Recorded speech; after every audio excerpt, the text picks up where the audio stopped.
The great Zen master said as his death poem, just before he died, "From the bathtub to the bathtub, I have uttered stuff and nonsense."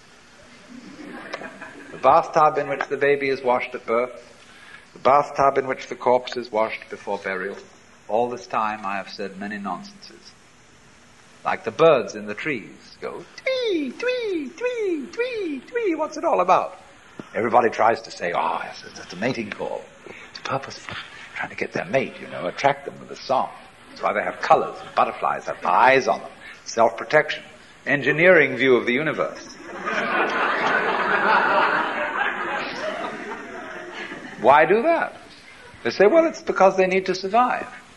Well, why survive? What's that for? Well, to survive. See, human beings are really a lot of tubes. And all living creatures are just tubes. And these tubes have to put things in at one end and let it out at the other.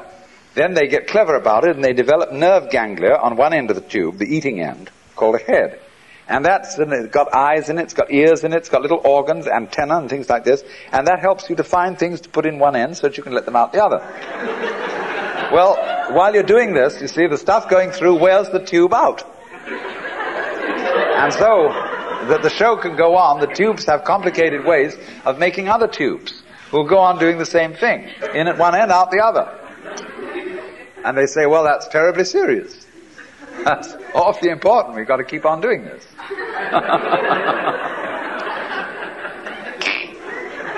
But when Chinese say nature is purposeless, this is a compliment. It's like the idea of the Japanese have a word, yugen. And they describe yugen as watching wild geese fly and be hidden in the clouds, as watching a ship vanish behind a distant island, as wandering on and on in a great forest with no thought of return. Haven't you done this? Haven't you gone on a walk with no particular purpose in mind? Carry a stick with you and you occasionally hit at old stumps and wander along and sometimes twiddle your thumbs. It's at that moment that you are a perfectly rational human being. You've learned purposelessness. All music is purposeless. Is music getting somewhere? If it were, if the aim of music of a symphony were to get to the final bar, the best conductor would be the one who got there fastest. See, dancing, when you dance, do you aim to arrive at a particular place on the floor? Is that the idea of dancing? Huh? The aim of dancing is to dance, is the present. Well, it's exactly the same with our life. We think life has a purpose. I remember the preachers used to say, when I was a small boy, I'd always hear it, we must follow God's purpose. His purpose for you and His purpose for me.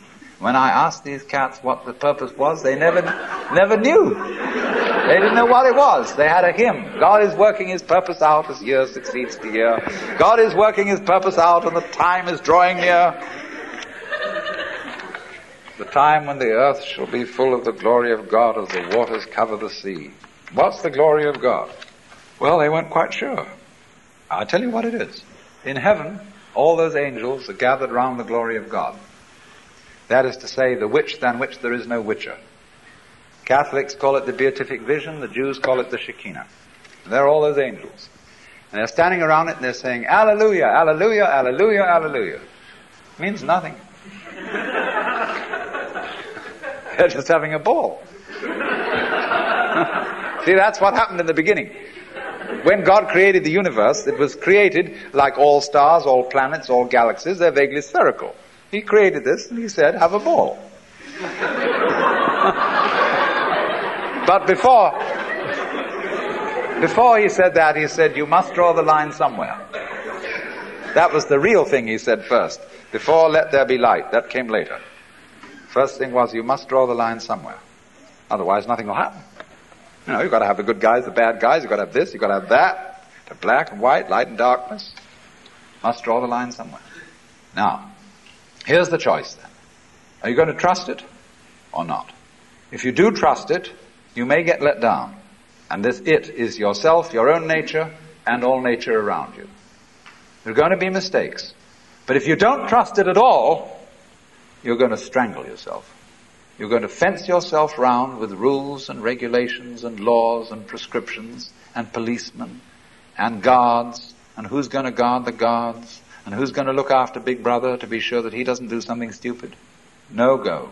Supposing I get annoyed with somebody in the audience, and I'm going to throw this ashtray at them, but I don't want to hit my friend sitting next to that person.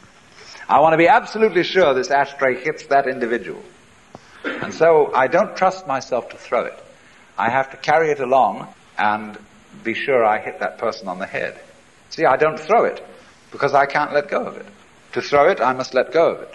To live, I must have faith. I must trust myself to the totally unknown. I must trust myself to a nature which doesn't have a boss, because a boss is a system of mistrust. That is why Lao Tzu's Tao loves and nourishes all things, but does not lord it over them.